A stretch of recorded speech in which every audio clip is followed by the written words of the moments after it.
beau matin. Ah! Et alors là, pour faire la vidéo de yoga de l'autre jour, c'est impossible parce que vous avez le dos coincé. Nous vivons tous et toutes des situations terriblement traumatisantes. Passer l'aspirateur, passer du temps devant l'ordinateur, du temps dans les bouchons. Mais du calme. On peut atténuer le mal de dos. Si on n'a pas de hernie ou autre, sinon il faut consulter évidemment. Mais là en tout cas on va voir. Donc vous vous réveillez le matin et là, ça croûte terriblement dans le bas du dos. Le problème c'est que le meilleur étirement pour ça, c'est l'enfant. Mais faire l'enfant directement, c'est compliqué. Donc je vais vous proposer une solution. Vous allez prendre les oreillers pour vous en faire apporter. Et effectivement, vous allez vous retourner. Donc ça risque d'être un petit peu pénible au départ. Vous allez vous retourner et simplement vous poser comme ça, avec les bras un peu loin. Normalement, ça tire ici au bas du dos.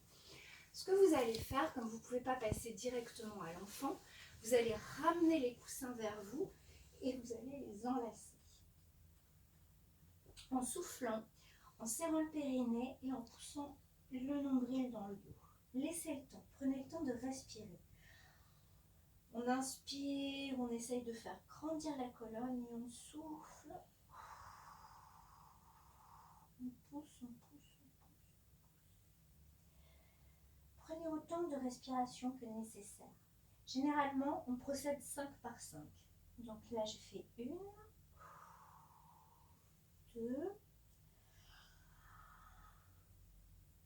3.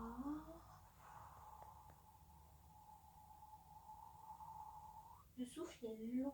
J'inspire par le nez si possible. 4.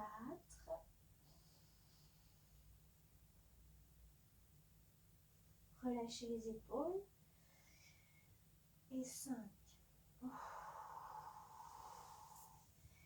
Je vais ensuite enlever un coussin si possible, de façon à descendre un peu plus bas. Et vous voyez, je ne suis pas encore en neuf. Si jamais vous avez un problème au niveau du ventre, vous pouvez ouvrir les genoux. Voilà.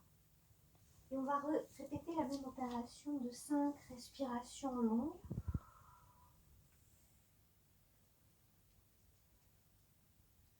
La même chose. Et on va essayer de pousser sur les poignets. Et pour terminer, si on peut, on va passer à l'enfant. Et pareil, c'est sur 5 respirations que ça se fait. De l'enfant, on va ensuite pouvoir passer au caillou. À nouveau sur 5 respirations. Puis, du caillou, on va passer au chat. Donc, là, j'ai tourné pour qu'on voit mieux.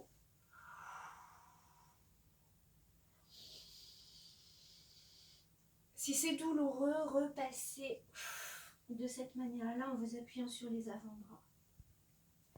À nouveau, ça, c'est 5 respirations. Et pour terminer, on va s'asseoir au bord du lit. On l'a déjà fait, on a déjà montré ces exercices dans d'autres situations. Et on va enrouler la tête, enrouler les épaules et descendre le plus bas possible. Si vous avez un problème au niveau du ventre, vous avancez légèrement. Le but du jeu ici va être d'augmenter l'étirement de chaque côté des vertèbres. Donc les deux mains se regardent, ça ressemble un peu à l'exercice de la grenouille. Et on va faire 5 respirations. Et on va remonter en douceur, toujours en douceur. Donc voilà, vertèbre après vertèbre. Et pour le relever, on va y aller doucement. À partir de là, on peut envisager des exercices qui vont passer de la posture debout en enroulant le menton que l'on colle au niveau du buste, puis les épaules. Donc en fait, on se tient comme ça à la base. C'est pas très élégant, mais c'est très efficace. Et on enroule. Si nécessaire, on ouvre les pieds. Et on descend. Et si on n'arrive pas à toucher par terre, parce que tout le monde ne peut pas se tenir comme ça, on croise simplement les bras. Et si ça vous soulage aussi au niveau du ventre, on plie légèrement les genoux. Pareil, pour remonter, on assure au niveau des cuisses et des fessiers. Et on déroule vertèbre après vertèbre. Je vous conseille par la suite de ne pas rester inactif et si vous avez la possibilité de faire au moins un quart d'heure de marche. De vraie marche, de faire le tour du pâté de maison, ce qui va vous permettre en fait de mettre le reste du corps en route. Voilà, j'espère que cette vidéo vous sera utile si vous avez mal au bas du dos. À très bientôt.